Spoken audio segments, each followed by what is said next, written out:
Welcome to WKRP Montrose, a radio station masquerading as a podcast about Montrose, Colorado and the Western Slope, recording live from the Clear Network studio in downtown Montrose, Colorado. All right, everybody, welcome to another episode of WKRP Montrose. Rob, you're drinking on the job again. Well, coffee today because this is one of the morning ones. Yeah, mornings. No Pomona beer. There's nothing extra in your coffee over there? No. Yeah, Dennis doesn't like it when I give away the time of day or the day of the week or the month of the year. Well, it was the way that we started this. It was supposed to be like you'd have to guess or be in the know, or maybe it was even like there were clues that you could figure out. But you just like to take the fun out of everything. Yeah, it's the morning. Pretty much. So I'm drinking coffee. Yeah. I'm a bit dehydrated, I think. Yeah, you look it. I sound a bit nasally. Yeah. Was that because you were out last night? No, last not at evening, all, actually. Because where we live, it's dry here. With your cahoots? I did have a drink or two with some friends. With some friends? Okay. We have a really exciting new guest on the couch. Well, they're all new guests, right? We haven't had a repeat yet, but That's not true. I know what you mean. That's not true at all. Go on then. And especially in this venue, because Mayor Frank, welcome to the really nice couch. You know what? Nobody even said anything. Hold on a second. Let's do this. Look at that right behind him. Now it's more pronounced. People will definitely see it now. Yeah. We should do that every time. Just turn it on to catch people's eye. Yeah. Ding. So you may not have noticed we turned on the Clear Network sign, who are our heroes. Most fantastic our heroes, partners. Nothing short of heroes, those guys. Not only do they provide wonderful internet, they also give us some money so that we can actually do this. You couldn't watch your beloved football without Clear Networks, could you?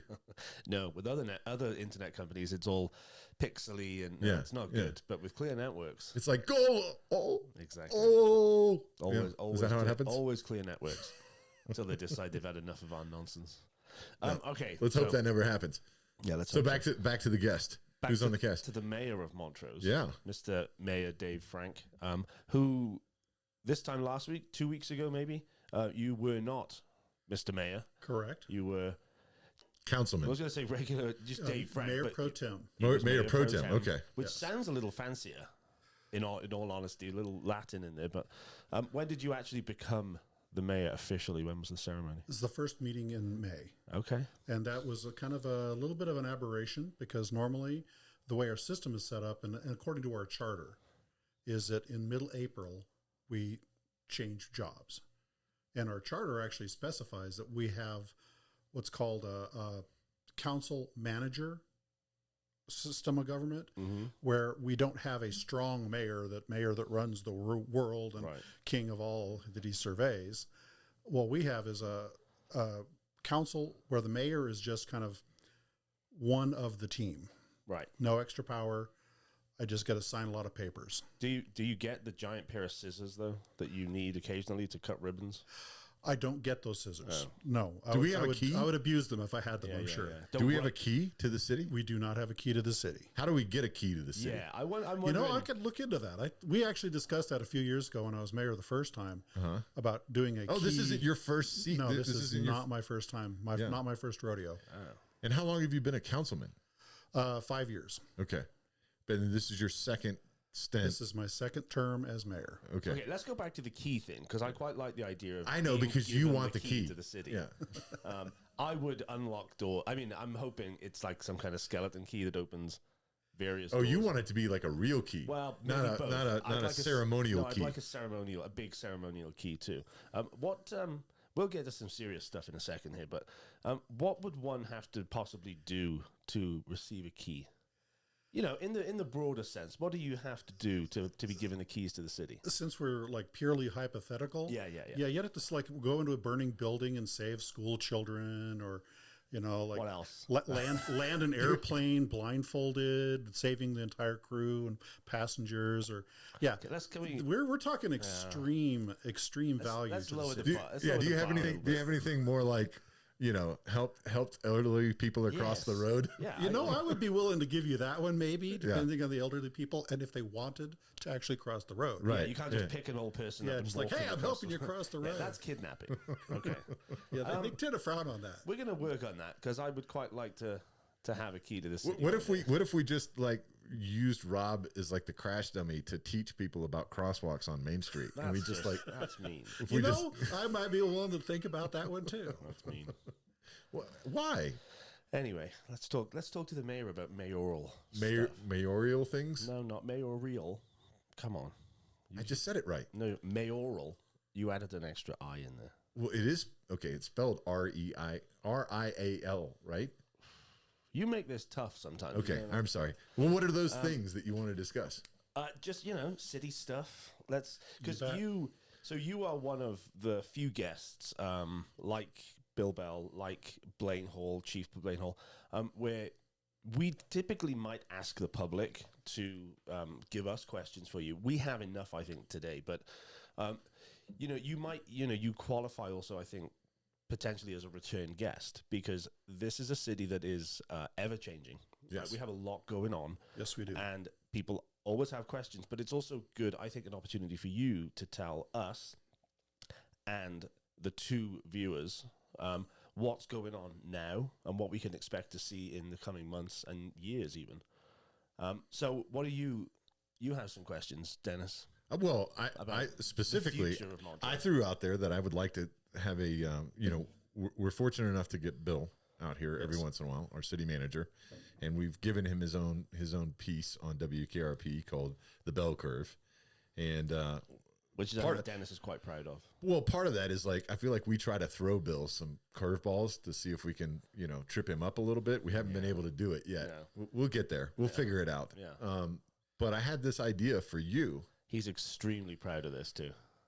I'm not proud of it. Go on. I thought it would be cool to have a piece where it was like, frankly speaking, with DaveFrank. You see Mayor what he DaveFrank. did there, viewers? Yes. He took the name of the mayor and he They made don't it need into you to his name. explain it to them, Rob. But the point was, I feel like sometimes we get into drawn out conversations about things. And I thought in my interactions with you, you're a pretty straight talker.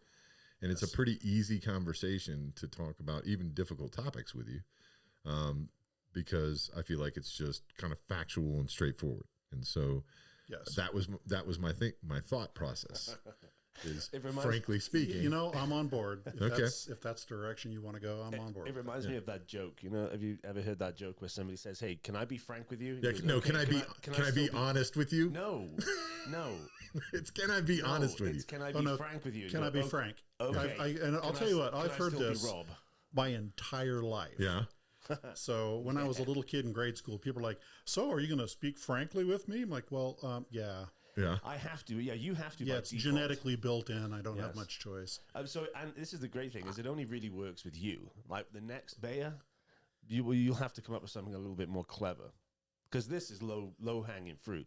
You're only saying that because you didn't come up with it. Well, I thought you were going to say that my favorite missaying that people use all the time is, "Can I be honest with you?"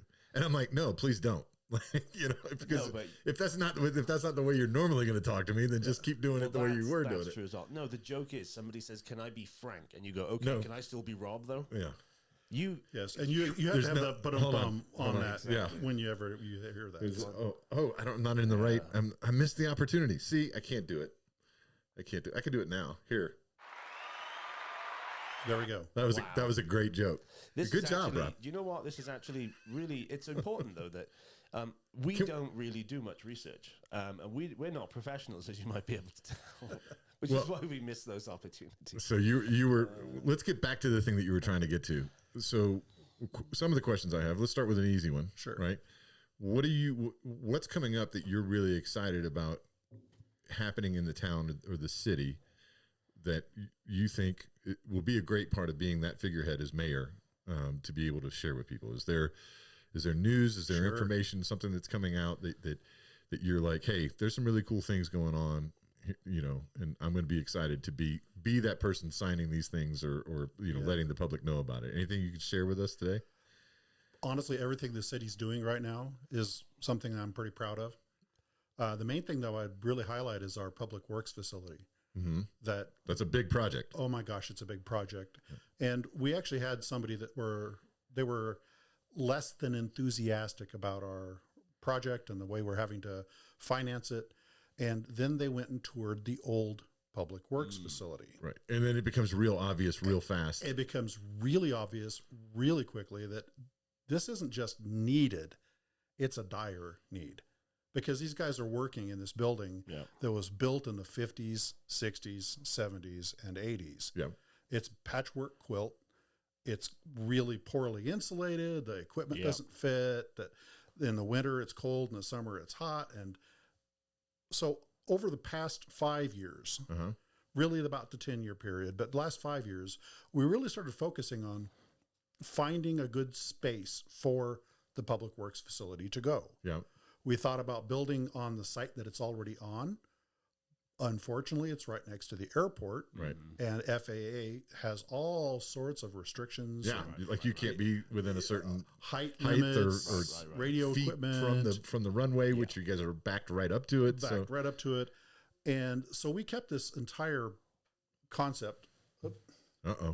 Hey, everybody, I've already done this. No, I didn't. I'm going to do it now. Well, my phone's on silent, but it's my wife calling, so I'm going to have to. Do you want to have her on the show too? You know, we can figure it out. You guys have talked about having her on the show. Yeah. Yes, we have. It's my wife is Sue Frank, the president and CEO of TEI Rock Drills, Yeah. which is a huge, big employer in the community. Big employer. Yeah. And they're everywhere too. They seem to sponsor every event. They're on every billboard. It seems like, you know, partnering with nonprofits and things like that. Partnering with nonprofits, helping getting the ball fields, you know, remodeled. Yeah. If they want to make Montrose better, it's TEI Rock Drills. Yeah. TEI's on board. Go watch what they're doing and follow suit. There you go. Go watch what they're doing and follow suit. If you want to make Montrose better. Yes, if you want to make Montrose better, whining and moaning about it isn't changing the thing. Get your feet on there. I know a great nonprofit that TEI might like to support. Oh, really? Yeah, it's called WKRPMontrose. We're not a nonprofit. We don't make. We're a nonprofit in the literal. We're a for-profit. Profit in an accidental sense. We're a for-profit company that's not making a profit. Is what you're trying to say. Exactly. I wanted to talk about the public works though. I'm about to. Since you said complaining about things doesn't get things done, so let me try to figure out how to ask this in the right way. One of the great things that's happening in Montrose is we have a lot of new development happening. This facility being one of them, right? But what happens is you've got to clear lots to make things ready for development, and then specifically and we're in this time period of the year. This is a high winds spring, early summer situation. Spring in Montrose. What happens is then that dirt just blows everywhere. And so specifically, I'm talking like a little bit more in residential areas, it becomes an issue. But even in this particular part, that affects people walking along the path because you're right along that public path. Yes. I know that people have complained about it, but what can be done about it? Is there any thoughts that you guys are giving into that? Is there any requirements? One of the things that we do on bigger projects, and we'll talk about the public works project, is they have water trucks that go and they spray the water on the ground as they're doing the project. That's trying to keep that dust down. Yeah. And really, other than that, there's not a lot you can do to mitigate that because it's spring in Colorado and the wind will blow. Right. It's kind of one of those things, right? It's a price. It's a small price to pay, and people complain about things, and it's okay. You're allowed to complain, but maybe see the bigger picture. Like we're trying to improve the town, and it's going to be dusty. It's not the end of the world. I don't know if it's such a big thing. Well, it's one of the things when you talk about complaining. There's a difference between citizens using their ability to talk to council, bringing stuff forward, bringing questions forward. There's a big difference between those people that are actually, they have a concern, they come to us, and they're welcome to do that, versus the people that just complain. Right. They just whine and moan. Things aren't being done the way I would have done them. It's like, okay. Come and tell us. I tell Rob all the time, come with a solution. Yeah. Come with a solution. And so I like when I like it when people bring something up and say, I'm wondering can we do this? Can we do that type of thing? Yeah. It's not just tell me what's wrong. And then, and especially not you're doing the wrong thing on purpose. I don't like that at all. Like you come and accuse me of doing the wrong thing. You better bring proof. Right. Because we are very, very careful about what we do, how we do it, and why we do it. Well, and you can't please all of the people all of the time. No. If you're Rob, you please most of none of the people. all of the time. Wow, you mangled that. I did. I want to ask a little bit though, because the public works, okay, it's not sexy, right?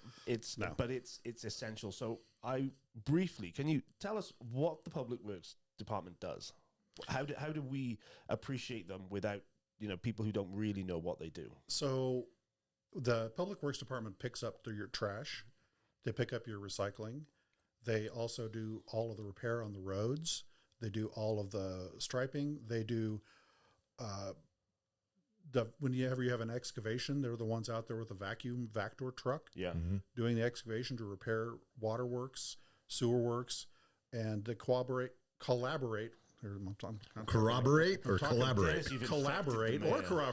one, with our other departments to make sure that all of those projects, those physical needs projects, are being done fast and being done well. Are they the guys in winter too that they plow the roads, they plow the snow, they remove the snow from where they plow it and take it off the roads so you can get around. They're an integral, like I said, it's not quote unquote a sexy department or a project, but and of course let's not forget that these are our neighbors and friends and these are people that work in that department. How many people are there in the Public Works Department approximately, do you know? I don't know. We have about 208 employees for the city. Yeah. Overall, what the breakdown is for Public Works, I'm not sure. But we're not talking about. It's not a few people. It's a department that every community should want to be a very successful and well funded and well executed department. And you want the employees to be happy. Right. Yeah, absolutely. Because I can tell you this: in the middle of winter, when I get up for work sometimes, and the roads are already plowed, I don't want that job. Like those guys are getting up in the middle of the night kind of thing, going out in the cold. I don't want that job. I want them to do it, and I want them to be happy to do it. Yes, because they're kind of, they're in the background. They're doing the jobs, and we don't really realize until you realize, the road is smooth, or this thing isn't happening. Yes. So, no, it's important, and it's not sexy, but it's essential to the well-being of a city. Yeah, a good analog for that is we all enjoy concerts. Yeah. We love to go see a band. Right. How often do you pay attention to the roadies? Right. How often do you pay attention to the guy loading the truck? Right. They're the ones making the opportunity for the artist to entertain you. Yeah. Yes. And without them you don't get that opportunity. Yeah. And our public work, most of our city employees, they're in that role. Yeah. They're the in the background making the machine run well. Yeah. And when you said collaborate with, that includes like our parks and public spaces as well. Yeah, our parks department and our water and sewer, all of those departments, they're all part of one big machine. Yeah. And it's really important for people to understand that. They're like, oh, why didn't you do this? Right. Another one of those complaining things that I love.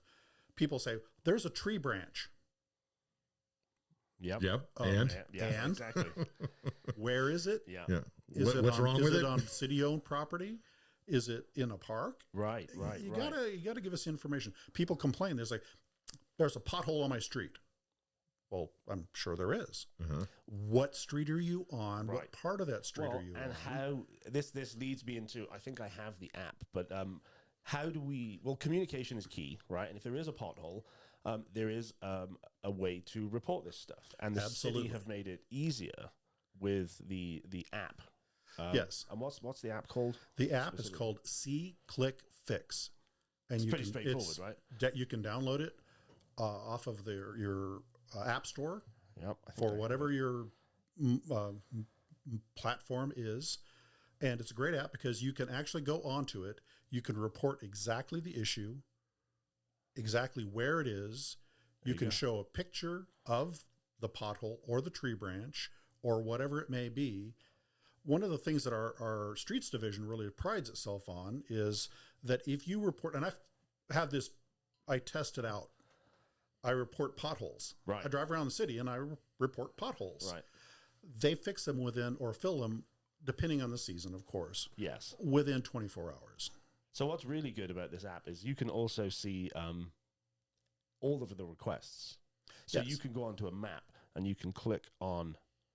So there's overgrown vegetation at 602 North Nevada. And somebody has taken a photo of the vegetation. And somebody will presumably go and this is great though. There's a you can see all over the city. So here's the other thing. I think we talked about this with Bill.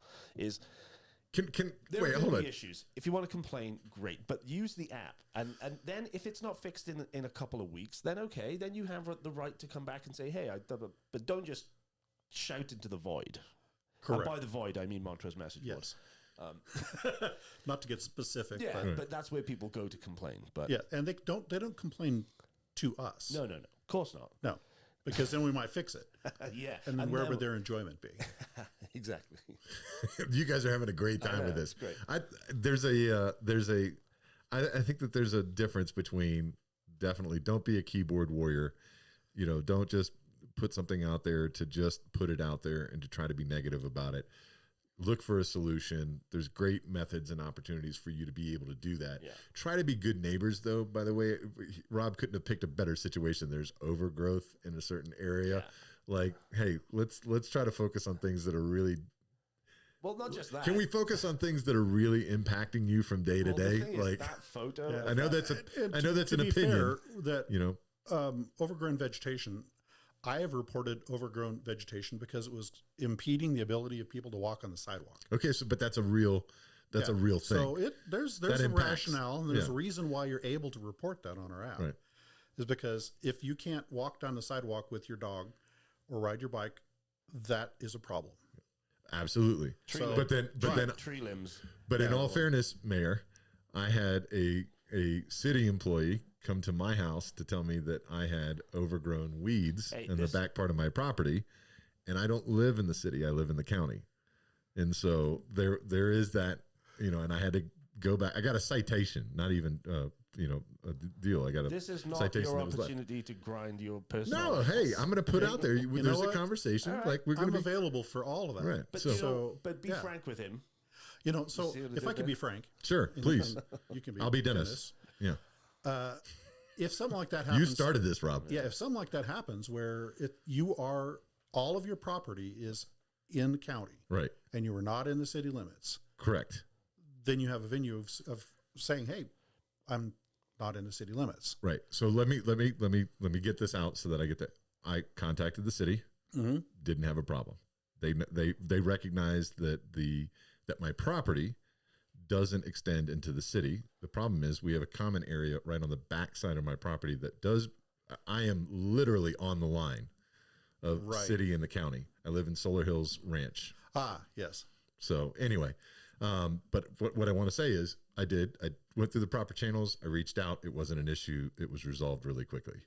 Yes. But on Also, the other hand, again, that's the thing. There mistakes are made sometimes. Use the proper channels, right. and you're going to get a resolution. I think. Absolutely. Yeah, I think that's a great example of not just complaining, going on to social media. Oh, he moaned to me about whining about it, and I'm sure that happens with everybody. But you actually approached the right people Yes. at the right time, Uh-huh. and it was handled in the right way. It was resolved immediately. Yeah. Yeah. And that's one of the things that we try to tell people. And social media is a great tool, and it's also very toxic. How do we, I have another question then. How do we have better relationships between the city and the county? Because, For the past 8 years, the relationship between the city and the county was amazingly good. okay. For the past 8 years, we were best partners, best buddies. We integrated and collaborated on a ton of projects. We had intergovernmental agreements with the county. Yeah. We had mutually beneficial policies and programs. We would love to see that come back. Yeah, I would love to and see it's that come back. It's critical, I think, to the success of a town and a county to work together.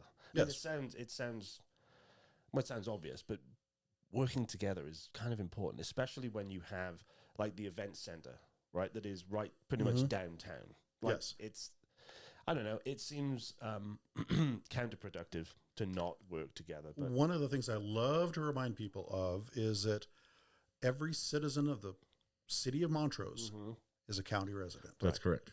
And that the city of Montrose makes up a significant portion of the population of the entire county. right, So it's not like we're separate right, in that way. yeah, The one thing that people don't understand, though, is that there are systems of government that are different.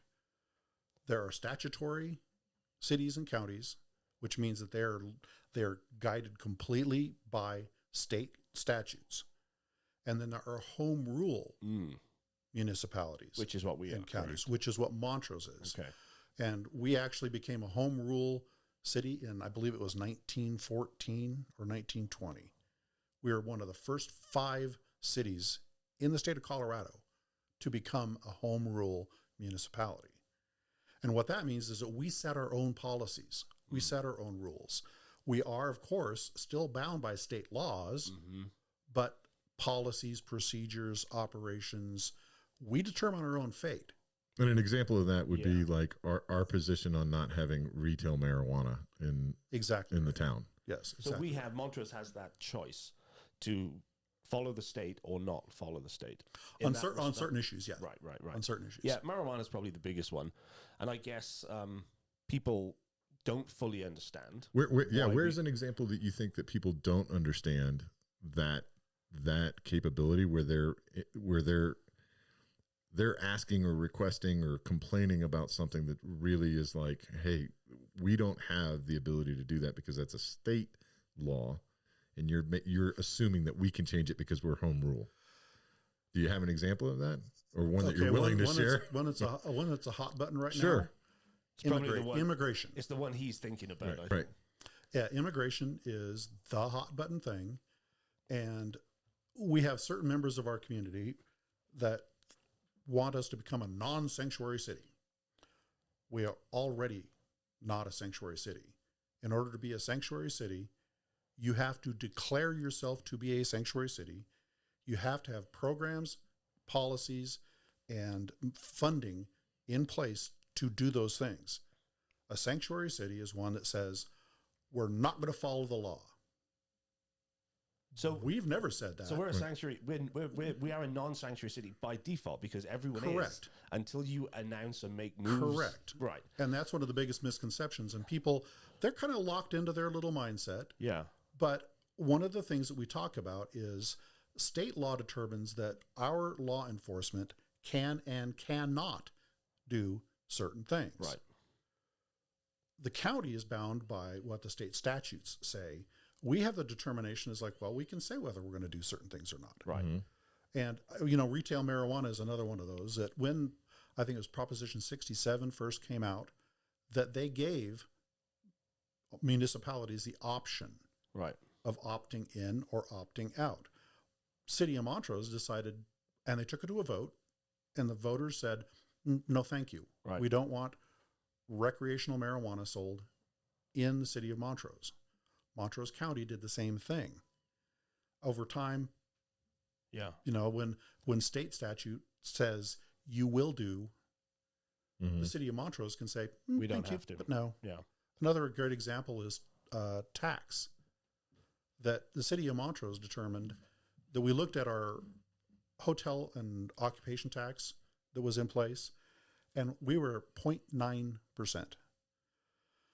The state doesn't really have any kind of overarching determination on that. So we went to the voters and said, look, we want to raise that because we have programs that we would love to fund that we could use that money for. And we were the lowest or one of the lowest in the state. So being a home rule municipality, we said, we have the ability to go to our local voters and ask them, do we want to increase this? We got feedback groups, we got focus groups, we talked to the citizens. They said, we love the idea, but we want that funding to go toward more than just tourism, recreation, and the business support. We want it to go toward 5 different categories. And so we looked at that and said, okay, we'll put that on the ballot. Because our home rule citizens decided we want input on that. We gave them the input. Put it to a vote, and then it passed. And it passed. Yeah. Right. And at our last city council meeting, and I don't want to give away the date so I don't make Dennis stressed out, but at our last city council meeting, our sales tax... Which hasn't happened yet. Our sales tax manager actually presented and showed that we are at 470% increase over the last, from March to March. Right. Or, May to May. And people are like, oh my gosh, what a great increase. Like, but then our finance director actually explained that each of those categories received X amount of money. Childcare, transportation, affordable housing, street repairs. Each one of those received a little bit of that money.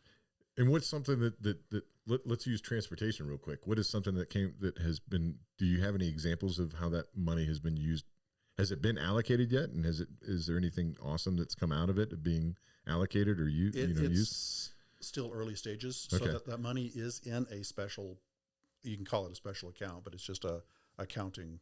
Yeah. Because we have, what is our public, it's not really public transport. It is public transportation. It's all points transit. All points transit. But It started, all points started out as a senior medical transport, and just over time has worked with the Grand Valley Transportation Authority, kind of the overarching state and local area, and have become really more public transport. Yeah. So we have the new, because we now have a new route that goes to the airport. You can get dropped off at the airport. Exactly. Which is fantastic. They're also working on building a new facility that is over by the Oak Grove Woodgate roundabout. Right.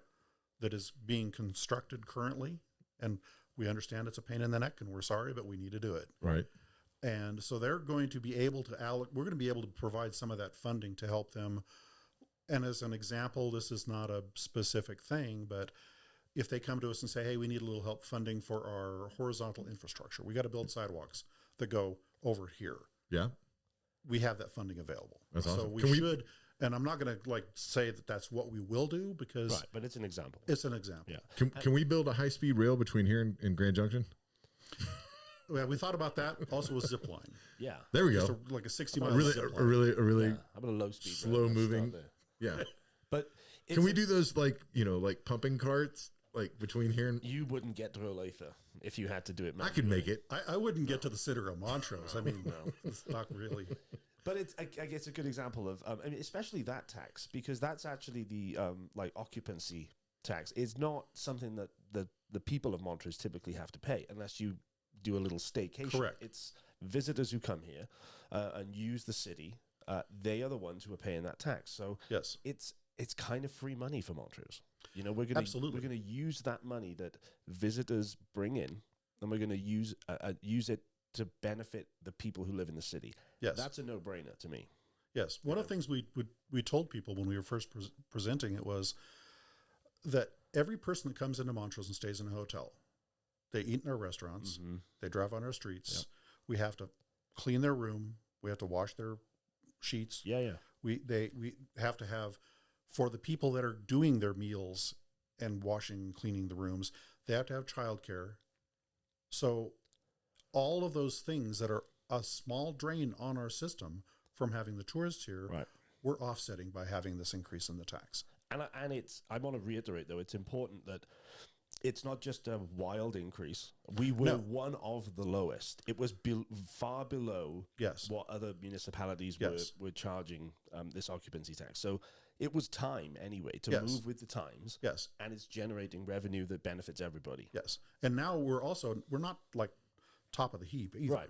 We are right in the middle of similar sized cities. So it's nothing that people don't already expect. Correct. To be tacked on to. Yeah. Another example of the home rule is our zoning codes, that we determine our zoning rather than a politician in Denver determining our zoning. Specifically, like, what do you mean by that? Like commercial versus residential? All of the above. All of the above. All of the above. And one of the examples is some of our code, and it's on the state level, our current governor has determined that we need to have a certain number of housing units built within X many feet of a transportation hub, rail and bus. Well, which we don't have. Guess what? We don't have it. Right. So that rule really doesn't. That rule really doesn't apply to us because home rule municipalities, we determine our own fate based on what we do, what we have, and what we live in. And we were talking about that. I actually wrote an article for our Colorado Municipal League magazine, and I pointed out that Ray, Colorado, Don't know where that is. It's on the eastern slope, Okay. out in the middle of the nowhere, out in the middle of the plains. Uh-huh. In order for them to have housing within that urban boundary that they're talking about, would have to build in Aurora. Oh, wow.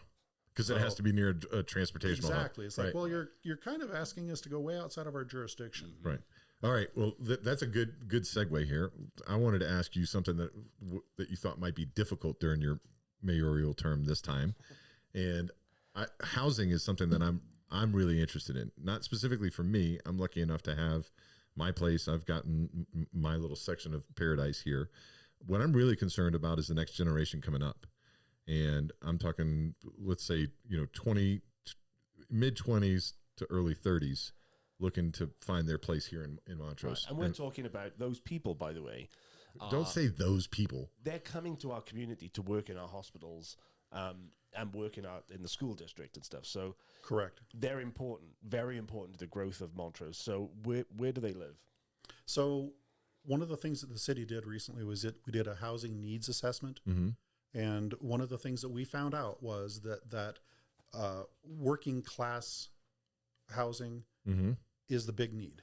Right. And one of the things that part of that survey was we asked the people on that survey, what do you think we need? Where do you think we need it? And what do you think we need for the future? And the biggest complaint was we have too many single family houses. And they said the biggest need is single family houses. They said their complaint didn't match the resolution. They're contradicting. And it's kind of like, so our director of public engagement, Jace Hockwald, and he runs our planning department and community development. And he actually kind of looked at this survey and his experience as a professional. And he looked at it and said, well, okay, so these are the housing types that we need to provide housing for that working middle. And we always need affordable housing. Right. Of course we do. We always need, we're going to need houses for people that are moving up into the next niche. And one of the things that people don't understand is they're like, well, we don't want these subdivisions. The problem is that the subdivisions are building houses for people to move up into. Right. And that gives the room for the people to move up into the houses that they are vacating. Right.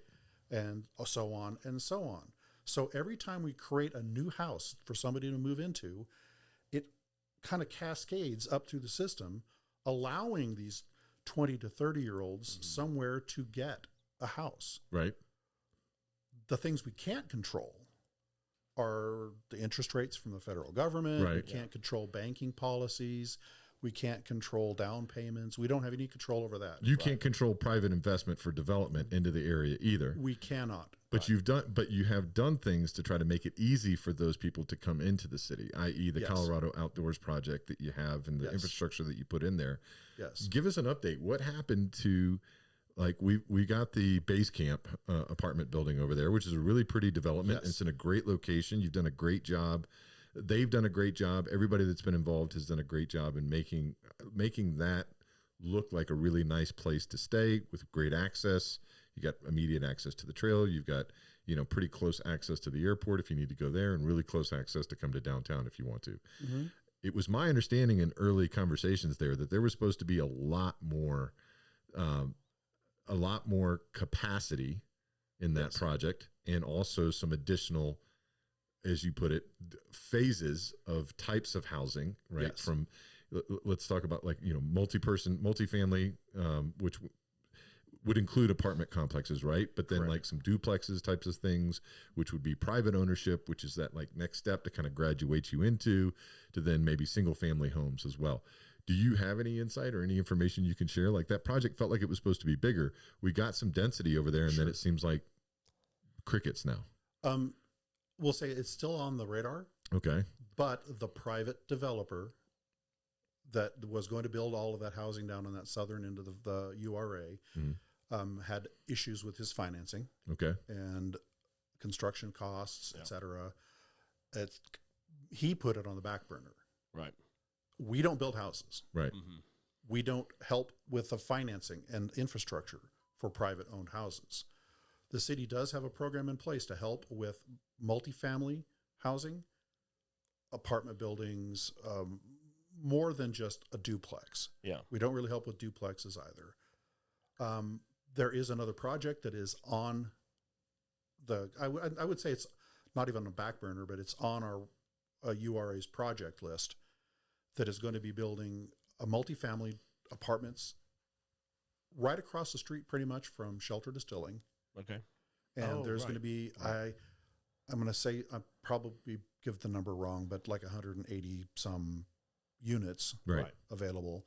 And that's going to be a multi-use project. So it's also going to have some commercial, also going to have another restaurant. There's a lot of things that are on the plans. Yeah. Again, the thing we can't control interest rates. We can't control financing. We can't control the price of the debt loading. We can't control all construction costs. Yeah. Right. So even though it's already been approved by the URA board, it's already in the works. They're already got their plans all set up. The drawback in why they're not moving forward as quickly is because of money. Right.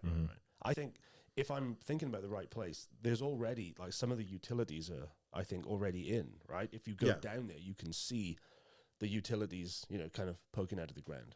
Yes. Do you know One of the original investments by the URA was to put in the horizontal infrastructure, sewer lines, water lines, electrical, and doing curbs and gutters on the main streets. Right.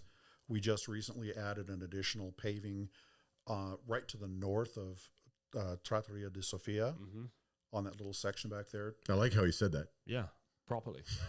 Almost like I knew what I was doing. I know. Yeah. Dennis is surprised because he gets tongue-tied, that's all. I get tongue-tied too. But it also gives access to our trail system. Right. Yeah, So, it's one of those that it's the obligation of the city to build horizontal infrastructure. Right. That is one of the core jobs of cities.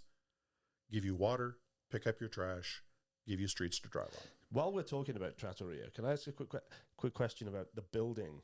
I think it was a medical facility, right, that was being constructed right next to it. That's not happening anymore, presumably. Well, because it's not, right? Whenever you go past there, that project is as stalled. Yes. Can you tell us a little bit about that? What's going on there? Because people, every time I go past it, I think to myself, so it's half done. With that particular facility, the URA didn't give them any money. Right. The URA had zero investment in that business, that property. Yeah. We didn't do anything at all with it. It's all privately owned, privately held. Anecdotally, things are moving. Okay. But until we hear more officially, I don't have any more real solid information on that. But to be clear to everybody out there, it's not like, I think that there's a misconception sometimes that the city actually has any opportunity to really sway it one way or the other outside of its, outside of the things that you just explained. Right. We can make it really easy for you to develop. We can help make sure that the utilities are there. You I guess in theory, you could waive like a tap fee or something along those lines to encourage that it goes. But ultimately, it's like some of the empty stores downtown. Exactly. If they're privately owned, you can't force people to do something with it. If people want to just hold on to a piece of property, they have that right. That's true. The one caveat on that is public safety. That there are certain buildings that we have the ability to go in and say, you have bricks falling off your building. Right. Either fix them or we're going to condemn the building. Right. There are a couple buildings downtown that are in really bad shape, that they're being very poorly maintained, and they're owned by out-of-state business owners that could give a flip. Anything happens. I really thought you were going to say something else. Then. Goodness no! But on the other side this of that, is a family-friendly show. So here, I want to make sure that I call some of these types of conversations out. You're also, DART has a really great program to help with exterior improvements for those buildings that are available to any business owner that is within the area or DART downtown. is quite a big area too, right? It's not just and downtown. one of the misconceptions is that DART, we have two programs. DART also runs our downtown program, which is part through DOLA, but all of our impact area for DART is Montrose. Right. Every business in Montrose. You don't have to live on Main Street. Right. But specifically, what I'm trying to call some people out on is I hate it when I hear this conversation that you guys give people money. And the point is that I'm trying to say is there's no scenario that I know of that somebody didn't go through the proper request, that you already had a program in place that request fit into. And then, yes, funds were appropriated through that to make an improvement that was considered an improvement for the community as well. And so it's not like, hey, you're giving money to a business to influence them, or that they've influenced you to give them money so that they can make something happen.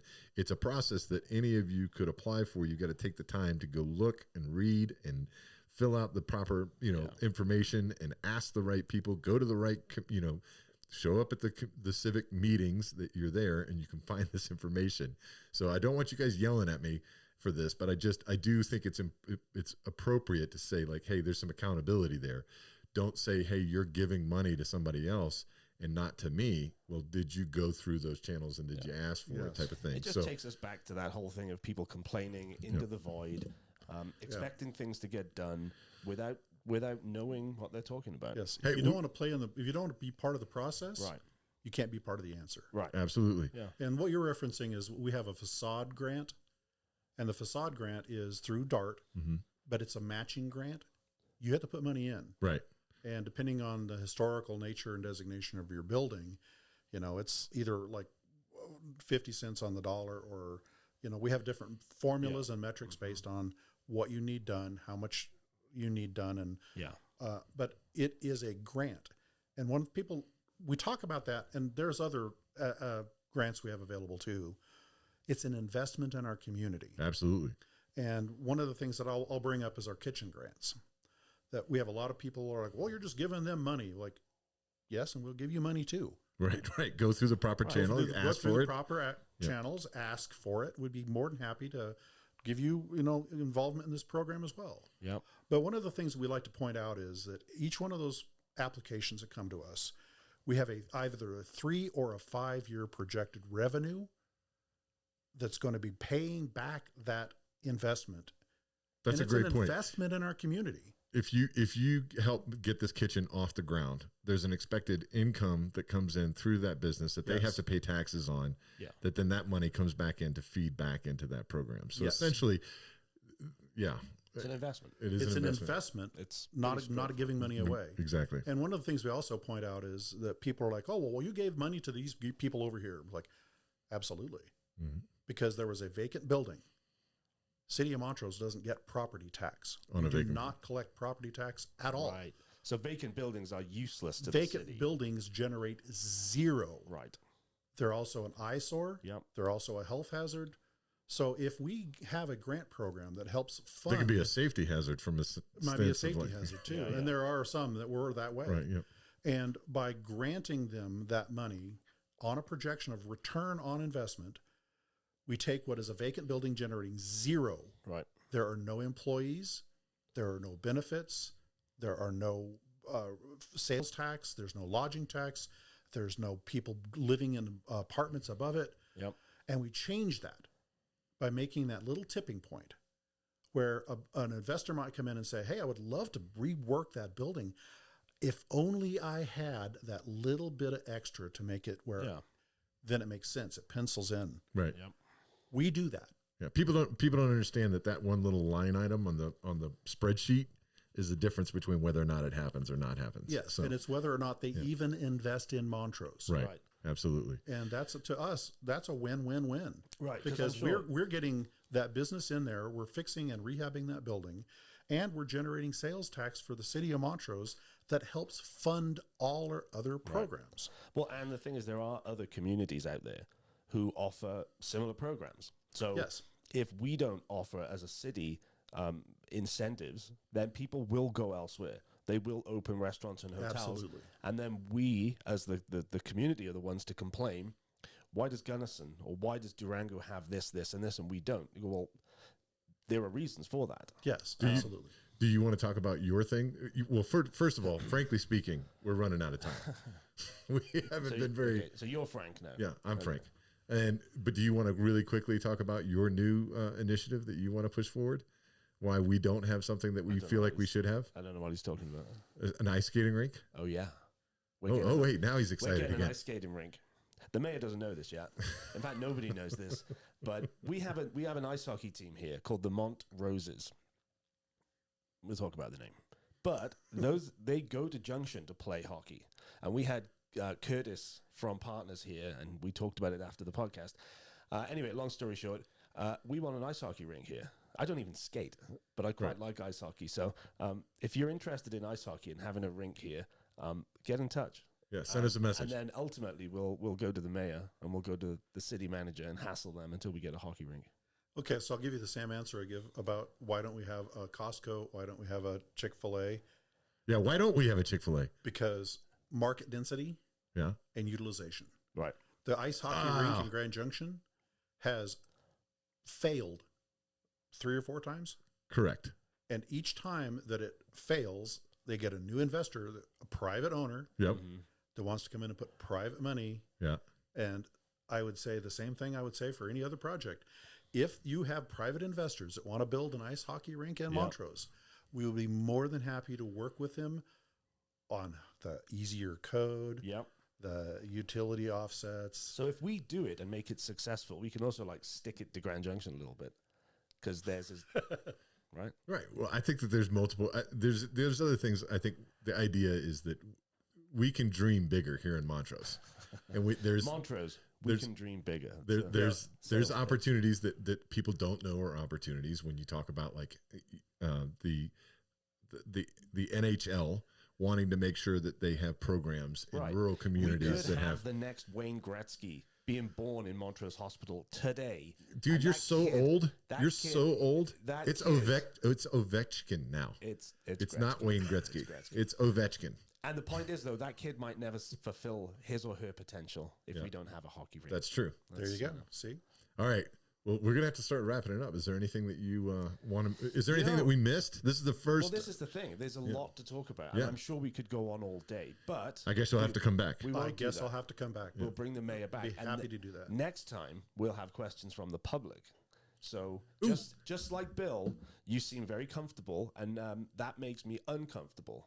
I think, especially we people should make in your that position, that couch. We want you to squirm a little bit, but answer the questions that the public have. Yeah, but his feet touch the ground on the really nice That's couch. true. Yes, I can sit on the couch and my feet touch. Yeah, not everybody's does. Not everybody can do that. Yes. I'm going to ask one self-serving question before we let you go, though. Another one. Yeah, there was one before that? Oh yeah, I don't think there was an actual limit on those. Okay, so we have a public access television station. Correct. We don't really use it. We broadcast our city council meetings and our work sessions. Yeah, like I said, we don't really use it. Yeah, it's Can you see where this is going? Can you see where this is going? Yeah, people aren't really aware of it. And it isn't available on most streaming services. That seems like a problem. Yeah, is it a problem that's a question you want to talk to the cable providers and wireless providers. Oh no, we have a solution for that. I'm sure you do. I'm sure. We'll talk about this more when the camera's off. Well, I just wanted to put it out there while the camera was on. Yeah, because Dennis wants his big head in everybody's home, basically. I'm not opposed to that. Hey, Howard Stern started the same way, so start small, dream big. Dream big, Montrose. Hey, and it's not small anymore. Actually, now I would correct you on one thing. Yeah. It's not that we can dream big in Montrose. Montrose already dreams big. And I think that's how we sign off. Is that how we sign off? All right. Well, there you go. It's been Frankly Speaking with DaveFrank, our new mayor. All right. You don't like it. All right. Thanks, everybody. It's been another episode of WKRP Montrose. We'll talk to you and see you soon.